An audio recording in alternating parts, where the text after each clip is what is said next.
ये मैं समझता हूँ नीतीश कुमार का मास्टर स्ट्रोक है। आप 2.5% की पॉपुलेशन है और आप 75% रिसोर्सेज लिए बैठे। सभा में ही देख लीजिए, 2.5% में ठाकुरों के पास बिहार में कितनी लोकसभा की सीटें? 2.5% की पॉपुलेशन के पास बिहार की 25% सीटें। अति पिछड़ा के 36 क्यों नहीं है भाई? 36% एमपी क्यों नहीं है?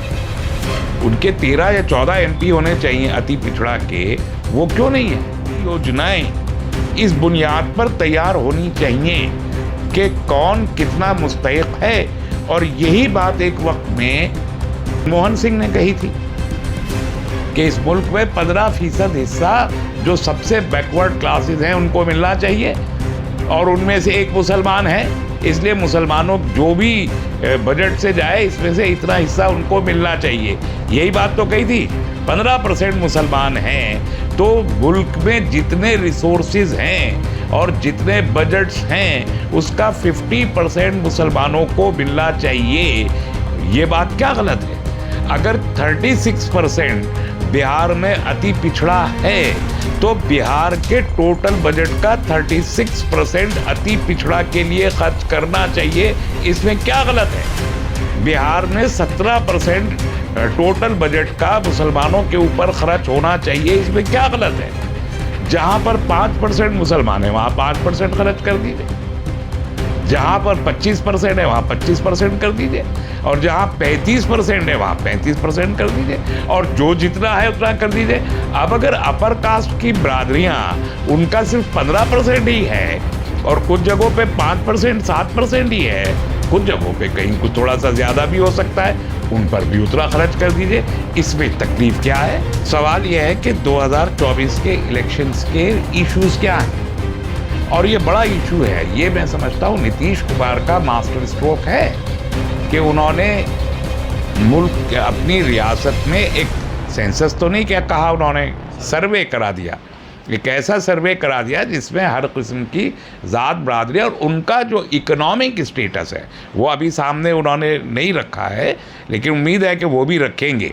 अभी तादाद सामने रखी है, इसके आगे वो उसका इकोनॉमिक स्टेटस जब सामने रखेंगे असल सूरत हाल तो तब सामने आएगी। आप 2.5% की पॉपुलेशन है और आप 75% रिसोर्सेज लिए बैठे, कहाँ से जा रहा है बाकी का? और जो 36% है उसको तो 6% भी नहीं मिल रहा। तो ये जो है, अब आप लोकसभा में ही देख लीजिए, 2.5% में ठाकुरों के पास बिहार में कितनी लोकसभा की सीटें? 2.5% की पॉपुलेशन के पास बिहार की 25% सीटें, 10 या 12 एमपी हैं उनके ठाकुरों के। How come? तो ये अति पिछड़ा के 36 क्यों नहीं है भाई? 36% एमपी क्यों नहीं है? उनके 13 या 14 एमपी होने चाहिए अति पिछड़ा के, वो क्यों नहीं है? 14% यादव क्यों नहीं है? 17% मुसलमान क्यों नहीं है लोकसभा में और असेंबलियों में? तो इन्हें भारी पड़ेंगे। ये इसीलिए मुखालफत कर रहे हैं कि ये इनके ऊपर भारी पड़ने वाले हैं, क्योंकि मैंने शुरू में कहा कि ये अपर कास्ट हिंदुओं की पार्टी है और अपर कास्ट हिंदू को ही ये प्लीज़ एंड ओब्लाइज करती है। जो दलित वर्ग हैं या जो शूद्र हैं, जिनको ये शूद्र कहते हैं, आम तौर पे ओबीसी शूद्र होता है, उसके नीचे जो बीएसपी के जो वाल्मीकि हैं या और समाज जो नीचे के समाज हैं, उनको तो इंसान माना ही नहीं जाता। इंसानों के ज़ुमरे को तो 4 हिस्सों में तकसीम कर दिया, ब्राह्मण, क्षत्रिय, वैश्य और शूद्र। लेकिन ये अति पिछड़े मुसार जो हैं, जो एक नाम आया मुसार कौन है? ये तो अति पिछड़े हैं, ये शूद्रों के में भी इनकी काउंटिंग नहीं है, तो इनको तो इंसानों में शुमार ही नहीं किया है। तो यानी ये जो 36% जिसको बिहार में अति पिछड़ा कहा गया है, 36% which is the highest population of any group in Bihar, उसमें उनका शुमार आज तक इंसानों के ज़ुमरे में ही नहीं किया गया है। उनका चक्रव्यूह तो यही है ना कि देखिए, मोदी रेजीम ने जितना फ़ायदा है वो चंद इंडस्ट्रियल परिवारों को पहुंचाया है, और जो पिछड़ी हुई जातियां हैं, जो वो समाज है जो हैंड टू माउथ भी नहीं है, भीख मांग के खाने पे मजबूर था, उस 80 करोड़ परिवारों को आपने मुफ्त राशन पहुंचा दिया है, यानी उसके रोज़गार की व्यवस्था नहीं की है।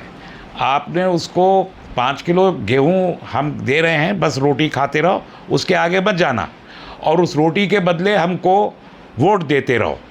चूँकि हम अन्नदाता हैं और उस पैकेट पे जो वहाँ जाता है उस पर मोदी जी की तस्वीर होती है, तो चूँकि हम अन्नदाता हैं इसलिए हमको वोट दें।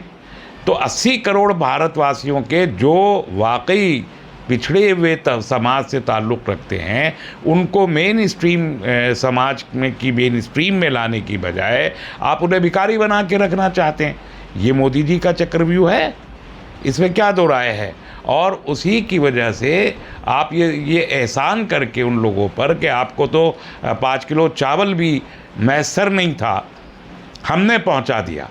उनको सेल्फ सफिशिएंट बनाने की बजाय आप उनको गेहूं और चावल पहुंचा के उनकी रोटी का इंतज़ाम कर रहे हैं। उसमें भी आप तेल का बंदोबस्त नहीं करते हैं, मसाले का बंदोबस्त नहीं करते हैं, सब्ज़ी और दाल का बंदोबस्त नहीं करते हैं। गोश्त तो बहुत दूर की बात है, उसका तो कोई सवाल ही नहीं पैदा होता, लेकिन आप सब्ज़ी दाल का भी नहीं करते। उसके लिए वो मेहनत मजदूरी करता है, तो मनरेगा तक का पैसा उसको अभी तक नहीं पहुंच रहा पूरा। उनका दावा है कि हम मनरेगा को बैंक अकाउंट में पहुंचाते हैं, लेकिन पहुंच नहीं रहा है। तो अगर 140 करोड़ लोगों में से 80 करोड़ लोग डिपेंडेंट हैं 5 किलो गेहूं और चावल पर, तो इस देश की 60% पॉपुलेशन बेरोज़गार है। ये सबूत तो मोदी जी ने खुद फराहम कर दिया, और वो मेन स्ट्रीम में नहीं है, ये सबूत भी फराहम कर दिया आपने उसके ज़रिए। और वो अपने तरीक़े से कोई रोज़गार, छोटा सा रोज़गार भी करके नहीं खा सकती, ये सबूत भी आपने फराहम कर दिया। तो ऐसी सूरत में अगर ये मालूम हो कि इस मुल्क में किसकी कितनी साझेदारी है, कितनी संख्या है, और फिर रिसोर्सेज में उतना ही उसका हिस्सा होना चाहिए। टैक्स का जो पैसा, भाई किसी की जेब से तो सरकार नहीं चलती ना, आम लोगों के टैक्स के पैसों से सरकार चलती है, और उस टैक्स की भी सरकार में बैठे हुए लोग, बाबू और ब्यूरोक्रेट और मिनिस्टर और सब लोग चोरी करते, उनकी तिजोरियां भरी जाती हैं, इसमें क्या दो राय है। तो आप टैक्स पेयर के पैसे को, जो लोग टैक्स पे कर रहे हैं, उनको वापस पहुंचाएं।